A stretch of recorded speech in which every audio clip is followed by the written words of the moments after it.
یہ صرف اور صرف اخروی نظام کو بنانے کے لیے، آخرت کو بہترین، قبر کو منور و معطر کرنے کے لیے۔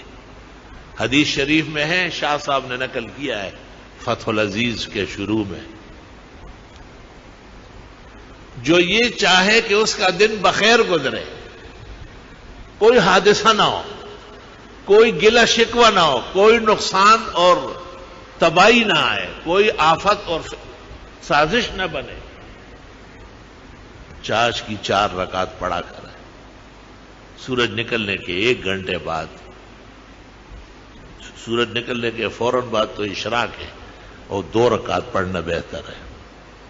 ترمذی شریف کی حدیث، نسائی، ابن ماجہ، اس کا ثواب حج اور عمرے کا ہے،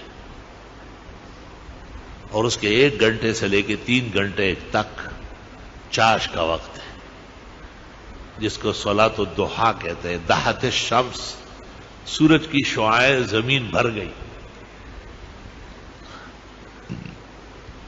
ترمذی شریف میں یہ 4 رکعت جو پڑھے گا، اللہ اس کے دن بھر کے غموں کے لیے، تکلیفوں کے لیے، مصیبتوں کے لیے کافی ہو جائے۔ ہاں، یہ کون پڑھے گا؟ نمازی پڑھے گا، اس نے فجر پڑھی ہوگی۔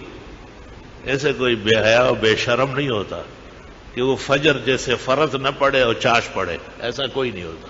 وہ مجنون ہوگا، فیتداوی او زندیق فیقتل۔ اس کو احساس ہے کہ فجر کی نماز تو فرض قطعی ہے، وہ کیسے چھوٹ گئی، پہلے وہ پڑھ لیتا ہوں۔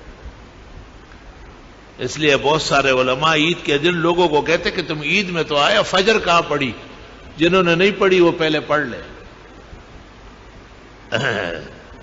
نمازوں کا سلیبس صحیح رکھنا یہ مومن کے ایمان کا تقاضا ہے۔